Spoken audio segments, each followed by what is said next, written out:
तरीका से बिलक रही है। उधर क्या हुआ, तारा रो रही है बगीचा में। उस बगीचा में कोई नहीं है, केवल महारानी तारा बेटा रोहितास की लाश पर रो रही है। तब तक माली आ गया। माली ने जैसे ही नबज देखी, तारा का हाथ पकड़ा, जवाब दिया है, पागल हो गई है क्या तू? तेरा बेटा खत्म हो चुका है, तेरा ये बेटा खत्म हो चुका है, क्या हो रही है? इसे ले जा, इसका अंतिम संस्कार करो। मैया तारा ने आंखें खोली, कहने लगी, भैया मेरा बेटा मरा नहीं है। माली कहने लगा, तू पागल हो गई है क्या? इसे नाग ने डसा, इसकी लहस फट जाएगी। No battery, please charge. जाएगी, इसे ले जा, इसका अंतिम संस्कार करो। आज मेरे भैया तारा के पास इतना भी कुछ नहीं है। लाला को कफन बना लेती।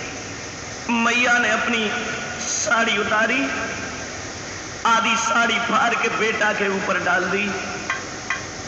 मैया तारा ने लाला रोहितास की लहस को गोदी में लिया। धीरे धीरे जब चली है, माली कहने लगा, बहन तेरी किस्मत में भगवान ने दुख लिखा है, तेरा एक भी बेटा था वो भी खत्म हो गया, इसे ले जा, इसका अंतिम संस्कार करना। मैया तारा जब उस बगीचा से निकल के चली, लाला रोहितास की लहस को गोदी में लेके जा रही है। लाला के मुंह पे मोरक के कभी रोती है, कभी लाला को छाती से लगाती है। धीरे धीरे मैया तारा आज मरघट में पहुंच गई। श्रोताओं, जब लहस को रख दिया, ईंधन को इकट्ठा करने लगी। एकदम से हरिचंद ने देख लिया, हरिचंद आ गए। ओए, कौन है मरघट में? तुझे ये नहीं मालूम है इसमें कोई रखवाला रहता है। हरिचंद्र जैसे ही पास में आए, तारा को देखा, एकदम से आंखें फटी रह गईं। तारा, तू रात में यहां क्या कर रही है? एकदम से महारानी तारा बिलक पड़ी। महाराज, मेरा एक भी बेटा, उसे नाग ने नस लिया, ये खत्म हो गया। मैं बेटा का अंतिम संस्कार करने आई हूं, मेरा दुनिया में कोई नहीं रहा। महाराज, मैंने बड़े दुख के साथ बेटा को पाया, उससे नाग ने डस लिया, ये बगीचा में फूल लेने गया था।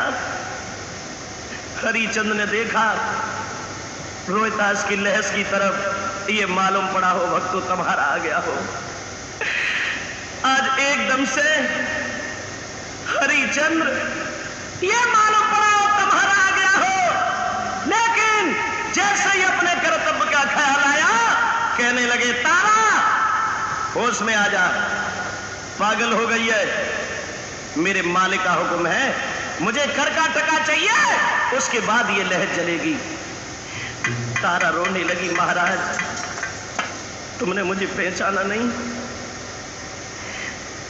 तुमने मुझे पहचाना नहीं, मैं तुम्हारी रानी हूं, ये तुम्हारा बेटा है रोहितास। हरिचंद बोले, तारा सुन ले मेरी बात, मेरी कोई रानी नहीं है, न कोई मेरा पुत्र है। ध्यान रखना श्रोताओं, धन्य है ऐसे राजा को धर्म के पीछे अपना एक भी बेटा जो खत्म हो गया उसको भी भूल गया। धन्य है ऐसे राजा को। क्या बोले महाराज हरिचंद्र, सुन ले तारा, सुन ले मेरी बात। सामन संकट पड़ो, केंद्र अपने कठिन पैर ठोनी,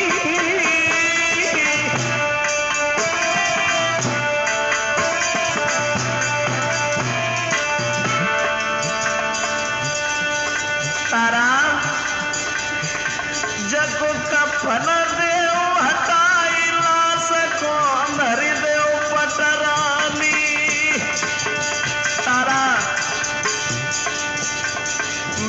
मालिक के हुक्म को नहीं टाल सकता।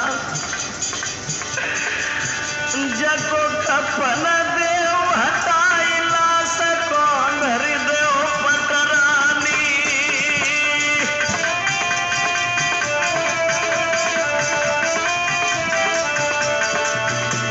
तारा क्या देख रही है मेरी चेहरा की तरफ? No battery. Please charge. अरे नारी हम कफन के भूखे, अरे एक टका के काजराती दिनंबर घट में सूखे। एक टका के